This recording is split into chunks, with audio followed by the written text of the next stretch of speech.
Well, my name is Nina Tomaszyk. I was born in New Zealand. My mother was Krystyna Tomaszyk, but her maiden name was Krystyna Skwarko, and she was one of the Pahiatua children who was deported from Poland to Siberia and ended up in Persia and then invited by the New Zealand government to come to New Zealand. And my father is Czesław Tomaszyk, who was from the western side of Poland and was in the underground during the war and was caught by the Nazis, and through a long story ended up in New Zealand as well. They met in Wellington, married in Wellington, and I was born, I don't have to say what year, do I? Was born in New Zealand and have lived here most of my life, although I've also lived overseas in the States and in England, and had a few trips to Poland, which I've really enjoyed. I have two children, Ariana and Ethan, who have taken my surname, Tomaszyk, and my husband, Daryl White. I am now the new president of the Auckland Polish Association, which I've started since June this year, which has been an amazing experience so far. I was born with it. I've lived with it all my life, really. My parents, especially my mother, who had her parents here in New Zealand, they were always very open about what they had been through. And obviously when people came around and guests or visitors to our house, quite often they would ask about it, ask how they got to be in New Zealand, and so it was a very open discussion about Siberia.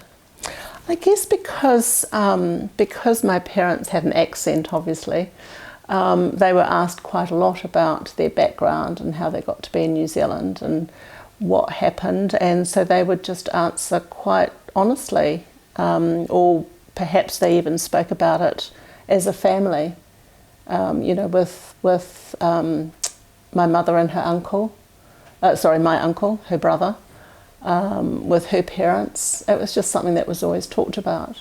Not always, but it wasn't, they were just very open about it.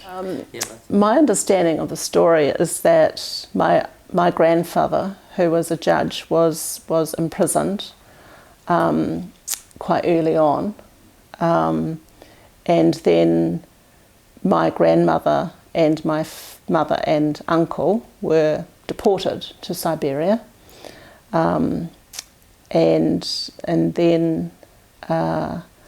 then when the Polish men were asked to fight for, my understanding is that they were asked to fight for Russia as long as the Polish families were allowed out of Siberia.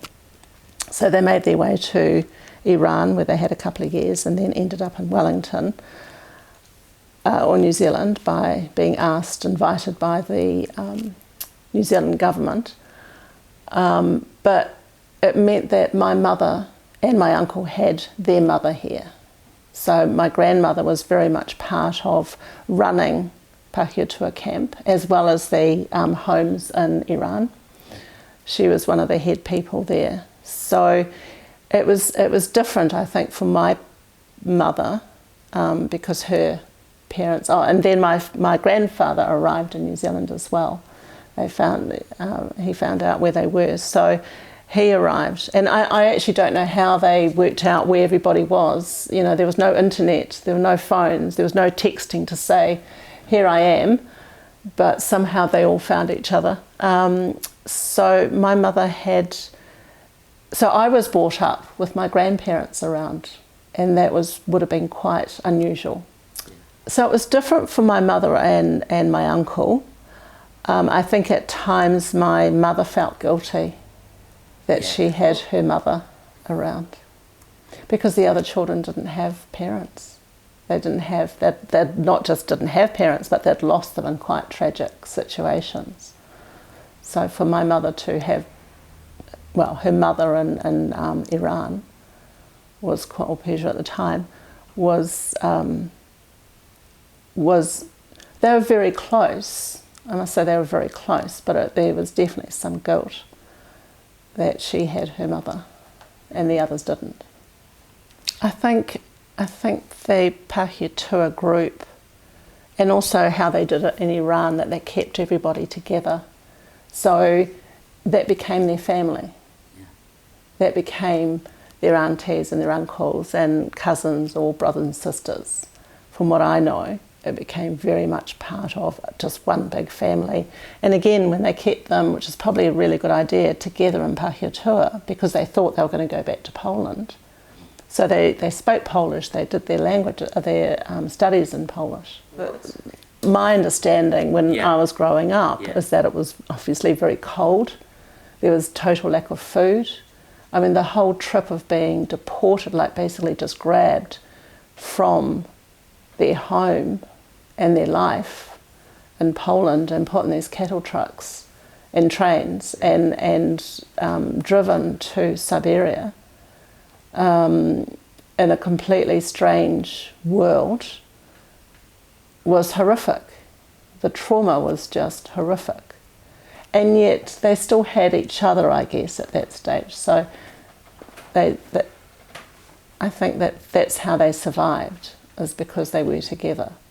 Yeah. And then the next trauma was trying to make their way to Iran, but then they found warmth and not just temperature, but the people. Yeah. The people cared about them.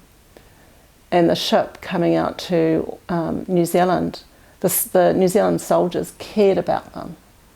And, you know, there's lots of stories there in my mother's book about, so although it was incredibly traumatic being ripped away from their country and put into Siberia, the next stories were beautiful and warm and still traumatic, but in a different way. And the same with the New Zealanders. They were welcomed. You know, there were little children with flags waving at them. It was just beautiful stories. So, but then getting back to, your question, I think that's what helped the whole Polish community survive and those children survive. From my understanding, I think that anybody, and I think there's been a lot of research done on it, that anybody who's got parents that have gone through a traumatic experience is affected by it. How it's affected me personally, I haven't really thought about that. You just have to, I don't know. Different from different? We have, I think we are, because, I mean, for one thing we're different because my parents had an accent. I had salami sandwiches and not Vegemite sandwiches. in a way, I'm pleased that my mother's not here to see that, because I think she would just, you know, what have we learnt? What have people learnt? Nothing. And I think that would be quite tragic for her to see that. She died just before that, but and I think that's that trauma, and I think that's why she wanted to tell the story, and that's probably why you've started the museum as well. Is we want people to learn, we want people to remember and go, actually that wasn't acceptable. But are we learning?